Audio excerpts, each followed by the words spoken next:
আমাদের কোনো মামু বাড়িও নাই, আমাদের কোনো পিসির বাড়িও নেই। লোহা গরম হয়ে লাল হইতে একটু সময় লাগে, কিন্তু লাল যখন হবে তখন জনগণ হাতে মুগুর নিয়ে ঠিক মতোই পিঠাবে ইনশাআল্লাহ। বিএনপি ওয়াদা থেকে সরে গিয়েছে। আপনারা কি চান আমরাও জাতির সাথে বেঈমানি করি? আমরা বেঈমানি করতে পারবো না। আমরা জাতিকে কথা দিয়েছিলাম, আমরা সেই জায়গায় আছি। আমরা দীর্ঘদিন একসাথে মজলুম ছিলাম, আন্দোলন করেছি, সংগ্রাম করেছি, নির্বাচন করেছি, সরকার পরিচালনা করেছি, রাজনীতি করেছি। কিন্তু এখন আমাদের কোনো কোনো বন্ধুর ভাষায় বক্তব্যে মনে হয় তারা জীবনেও আমাদেরকে কোনোদিন দেখেন নাই, ভুলে গেছেন। এত তাড়াতাড়ি স্মরণ হতে সময় লাগবে না, একটা ঝাঁকুনিই যথেষ্ট। একজন তো মাথা গরম করে সংসদের ভিতরেই বলে ফেললেন, এইটা না করলে ওইটা না করলে পরিণতি এমন হবে। আমরা জবাবে বলেছিলাম 55 বছরে এই পরিণতি দেখে দেখেই বাংলাদেশ আজকে এই জায়গায় এসে দাঁড়িয়েছে। ও ভয় আমাদেরকে দেখাবেন না। সর্বোচ্চ পরিণতি কি? ফাঁসির তক্তা। এর উপরে তো দুনিয়ার কোনো পরিণতি নাই। অথবা একটা গুলি। আলহামদুলিল্লাহ, দেশের জন্য, জাতির জন্য, আল্লাহর জন্য প্রস্তুত আছি, কোনো অসুবিধা নেই। লড়াই আমাদের চলবে, ইনশাল্লাহ বিজয় জনগণের হবে। এ পর্যন্ত 10 থেকে 11 বার আমার কাছে ফর্মাল প্রপোজাল এসেছে যে আসেন আমরা সংস্কার করার জন্য, সংশোধনের জন্য একটা সংশোধন কমিশন করি। আমাদের পরিষ্কার জবাব, সংশোধনের জন্য কোনো কমিশন লাগে না। সংশোধনের জন্য সরকারি দল ট্রেজারি বেঞ্চ থেকে বিল আনতে পারে, বিরোধী দলও আনতে পারে। সেই বিল আসবে, বেটিংয়ে যাবে, আবার ফিরে আসবে, তারপরে আলোচনা হবে, আলোচনার পর ভোটে যাবে, ভোটে যদি এটা গ্রহণযোগ্য হয় তাইলে পাশ হয়ে যাবে। এটার জন্য কোনো কমিশন লাগে না। এখানে সংশোধনী কমিশন করার জন্য গণভোট হয় নাই। গণভোট হয়েছে দেশের পচা রাজনীতির আমূল পরিবর্তন সাধনের জন্য, ফ্যাসিবাদের মূল কেটে দেওয়ার জন্য। আমরা সেই সংস্কার চাই। এখন মজলুমরা আবার কেউ জালিম হয়ে যায় কিনা সেইটাই আল্লাহ দেখতে চাচ্ছে। তাদের কাছে তাদের আপন সঙ্গীদেরও রক্তের কোনো মূল্য নেই। আমরা বিস্মিত হলাম, জাতীয় সংসদের মতো জায়গায় দাঁড়িয়ে প্রতারণার আত্মস্বীকৃত সাক্ষী পাওয়া গেল। লজ্জা। সামান্য হায়া শরম থাকলে এটা হওয়ার কথা ছিল না। ভালো হয়েছে জাতি চিনে ফেলছে। তারা এই সংসদে দাঁড়িয়ে বলেছিলেন জুলাই চার্টার একটা অন্তহীন প্রতারণার দলিল, আর এই সংসদেই দাঁড়িয়ে তারা আবার প্রমাণ করলেন তারাই জাতির সাথে অন্তহীন প্রতারণা করেছেন। তারা বলেন এই 4টা প্রশ্ন আমিই বুঝি না, সাধারণ জনগণ বুঝে কিভাবে? আমার প্রশ্ন হলো 4টা প্রশ্ন যদি জনগণ না বুঝে তাইলে 31টা বুঝে কিভাবে? 4টা তো ছোট 31টার চাইতে, তাইলে 31টা বুঝে নাই জনগণ। সুতরাং জনগণকে আপনারা মূর্খ বলছেন, মূর্খ। সম্মানিত বন্ধুগণ, দীর্ঘ 17.5 বৎসর এই জাতি বড় কষ্টে ছিল। এখন যারা সরকারি দলে তারাও কষ্টে ছিলেন।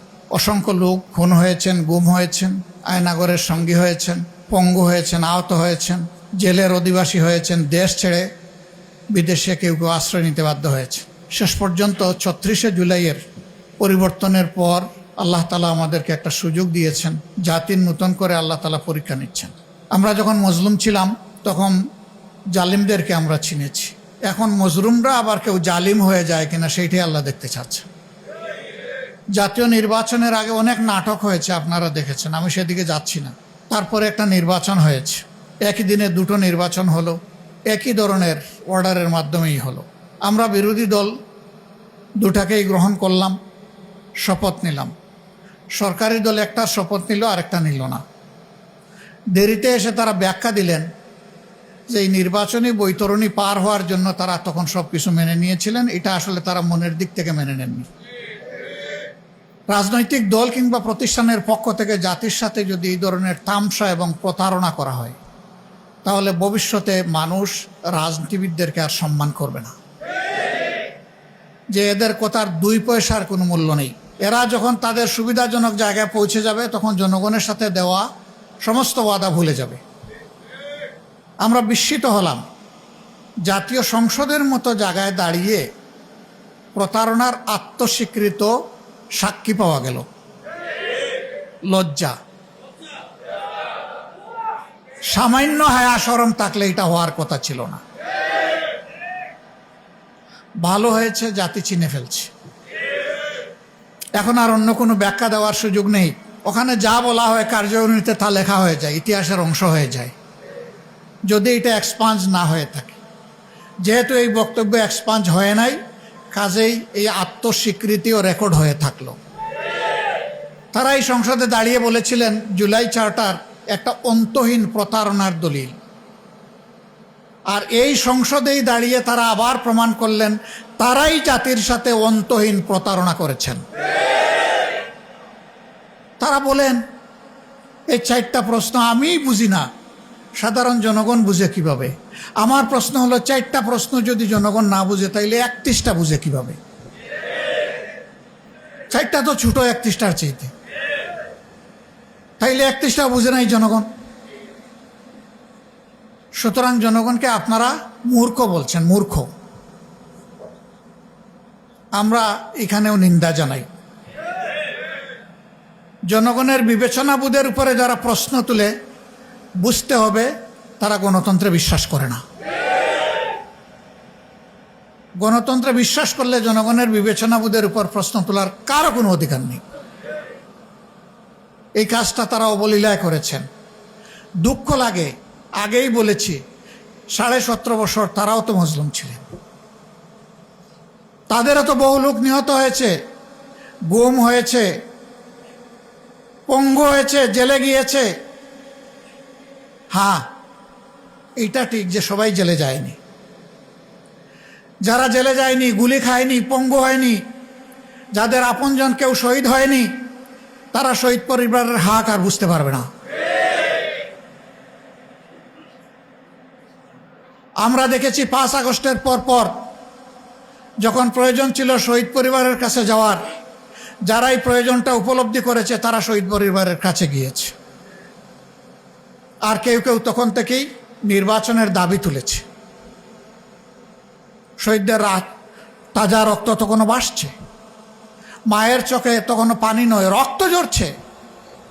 সেই সময় তাদেরকে সান্ত্বনা দেওয়া, তাদের পাশে দাঁড়ানো, এই কাজটা না করে কিভাবে কিছু রাজনৈতিক দল তারা তখন থেকে নির্বাচনের জিকির তুলতে পারল? কাজেই তাদের কাছে তাদের আপন সঙ্গীদেরও রক্তের কোনো মূল্য নেই। যদি সে মূল্য থাকতো তাহলে আগে দেশবাসীর পাশে দাঁড়াতো। নির্বাচন কার জন্যে? সরকার কার জন্যে? জনগণের জন্যে। সেই জনগণ ট্রমাটাইজড, আহত, দারুণ কষ্টে আছে। তাদের কষ্টে পাশে না দাঁড়িয়ে তখন সেই কাজ করা হয়েছে, আর আমাদেরকে ব্লেম দেওয়া হয়েছে আমরা নির্বাচন চাই না। নির্বাচন না চাইলে পরে নির্বাচনে অংশগ্রহণ করলাম কিভাবে? সম্মানিত বন্ধুগণ, আমরা নির্বাচন চেয়েছি, তবে আমরা নির্বাচনের নামে ষড়যন্ত্র চাই নাই। ষড়যন্ত্র করা হয়েছে, আমরা নিন্দা জানাই। ইন্টারিম গভর্নমেন্ট যাদের পরিচয় ছিল নিরপেক্ষ, দল নিরপেক্ষ, তারাও এই ষড়যন্ত্রে শরীক ছিল, নিজেরাই তারা স্বীকার করেছে। ষড়যন্ত্র করে 11 দলকে হারানো হয়েছে। তারপরে এই রায় কেন মেনে নিলাম? এখানে একজন আপা রিকনসিলিয়েশনের কথা বলে গিয়েছেন, ধৈর্যের কথা বলে গিয়েছেন, জাতিকে গৃহযুদ্ধ থেকে বাঁচানোর কথা বলে গেছে। 17.5 বছর পরে এই নির্বাচন নিয়ে ষড়যন্ত্রের ফসল হিসাবে যদি আমরা সেদিন রিভোল্ট করতাম, এই নির্বাচনের ফলাফল প্রত্যাখ্যান করতাম, তাহলে দেশে বিশৃঙ্খলার সৃষ্টি হলে এর শেষ কোথায় গিয়ে দাঁড়াতো কেউ জানে না। 11 দল দায়িত্বশীলতার পরিচয় দিয়েছে, কিন্তু সাথে সাথে 11 দল এটাও বলেছে নির্বাচনে এই ষড়যন্ত্রের ফল মেনে নিলেও আমরা গণভোটের রায়কে অগ্রাহ্য করতে দেব না। এ পর্যন্ত 10 থেকে 11 বার আমার কাছে ফর্মাল প্রপোজাল এসেছে যে আসেন আমরা সংস্কার করার জন্য, সংশোধনের জন্য একটা সংশোধন কমিশন করি। আমাদের পরিষ্কার জবাব, সংশোধনের জন্য কোনো কমিশন লাগে না। সংশোধনের জন্য সরকারি দল ট্রেজারি বেঞ্চ থেকে বিল আনতে পারে, বিরোধী দলও আনতে পারে।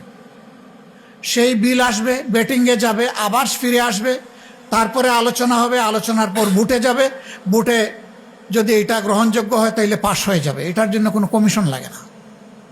এখানে সংশোধনী কমিশন করার জন্য গণভোট হয় নাই। গণভোট হয়েছে দেশের পচা রাজনীতির আমূল পরিবর্তন সাধনের জন্য, ফ্যাসিবাদের মূল কেটে দেওয়ার জন্যে আমরা সেই সংস্কার চাই। বিএনপি ওয়াদার থেকে সরে গিয়েছে। আপনারা কি চান আমরাও জাতির সাথে বেইমানি করি? আমরা বেঈমানি করতে পারবো না। আমরা জাতিকে কথা দিয়েছিলাম, আমরা সেই জায়গায় আছি এবং আমরা কনফিডেন্ট, আমরা গভীর আস্থাশীল। জনগণের 70% মানুষের দেওয়া এই ভোট বৃথা যাবে না, ইনশাআল্লাহ এটা বাস্তবায়ন হবে। আমরা সংসদের ভিতরে চিৎকার দেব, রাজপথেও সমান তালে আমাদের আন্দোলন চলছে, আরও বেগবান হবে দিনের পর দিন। বৃষ্টি ঝড় সব কিছু উপেক্ষা করে এ পর্যন্ত বাস্তবায়ন হয়েছে। আল্লাহ তাআলার কাছে সাহায্য চাই, আগামীতেও যেন আল্লাহ আমাদেরকে সাহায্য করেন, আমাদের সমস্ত কর্মসূচি বাস্তবায়ন হবে। এটা ঠিক, লোহা গরম হয়ে লাল হইতে একটু সময় লাগে, কিন্তু লাল যখন হবে তখন জনগণ হাতে মুগুর নিয়ে ঠিক মতোই পিঠাবে ইনশাআল্লাহ। আমরা দীর্ঘদিন একসাথে মজলুম ছিলাম, আন্দোলন করেছি, সংগ্রাম করেছি, নির্বাচন করেছি, সরকার পরিচালনা করেছি, রাজনীতি করেছি, কিন্তু এখন আমাদের কোনো কোনো বন্ধুর ভাষায় বক্তব্যে মনে হয় তারা জীবনেও আমাদেরকে কোনোদিন দেখেন নাই। ভুলে গেছেন এত তাড়াতাড়ি? স্মরণ হতে সময় লাগবে না, একটা ঝাঁকুনিই যথেষ্ট। আমরা বলবো, আমরা মান অভিমান ছেড়ে দিয়ে জনগণের রায়টাকে সম্মান করি। সংসদের ভিতরে বলেছি, যদি এটা সম্মান করেন তাহলে এই সংসদ সম্মানিত হবে, যদি সম্মান না করেন তাহলে যেখানে স্পিকারের অনুমতি লাগে না ওখানে বক্তব্য হবে। তবে হ্যাঁ, এই দেশকে আমরা ভালোবাসি, কোনো অশুভ শক্তিকে মাঝখান থেকে খেলতে দেব না ইনশাআল্লাহ। নাক কান সজাগ রেখেই আমাদের সব কাজ চলবে এবং সময় মতো জনগণের আকাঙ্ক্ষাও পূরণ হবে ইনশাআল্লাহ। আমরা কোনো ফেসিবাদ, নূতন হোক পুরাতন হোক, মেনে নেব না, এ বিষয়ে স্পষ্ট। জেল জুলুমের ভয় দেখাবেন না। একজন তো মাথা গরম করে সংসদের ভিতরেই বলে ফেললেন, এইটা না করলে ওইটা না করলে পরিণতি এমন হবে। আমরা জবাবে বলেছিলাম, 55 বছর এই পরিণতি দেখে দেখেই বাংলাদেশ আজকে এই জায়গায় এসে দাঁড়িয়েছে। ও ভয় আমাদেরকে দেখাবেন না। সর্বোচ্চ পরিণতি কি? ফাঁসির তক্তা। এর উপরে তো দুনিয়ার কোনো পরিণতি নাই, অথবা একটা গুলি। আলহামদুলিল্লাহ, দেশের জন্য, জাতির জন্য, আল্লাহর জন্য প্রস্তুত আছি, কোনো অসুবিধা নেই। লড়াই আমাদের চলবে, ইনশাল্লাহ বিজয় জনগণের হবে। তার আগ পর্যন্ত লড়াই থামবে না। আমাদের আলোচনা চলবে, কথাবার্তা হবে, ন্যায্য কাজে সরকারকে সহযোগিতা করব, কিন্তু জনগণের অধিকারের ব্যাপারে এক চুল পরিমাণ ছাড় দেওয়া হবে না ইনশাআল্লাহ। এই জায়গায় কোনো কম্প্রোমাইজ নাই, এটা চলতেই থাকবে। আজকের এই সেমিনারের মধ্য দিয়ে আমরা এই বার্তাটাই জাতিকে দিতে চাই যে, হে জাতি, আপনাদের রায়ের আমরা অপমান সহ্য করব না। আপনাদের রায়কে সম্মানিত করার জন্যে আমাদের লড়াই চলছে এবং আমরা আপনাদেরকে নিয়েই বিজয়ী হব, আপনাদের জন্য বিজয়ী হব, বাংলাদেশের জন্য বিজয়ী হব। আমাদের দেশ বাংলাদেশ, আমাদের কোনো মামু বাড়িও নাই, আমাদের কোনো পিসির বাড়িও নেই।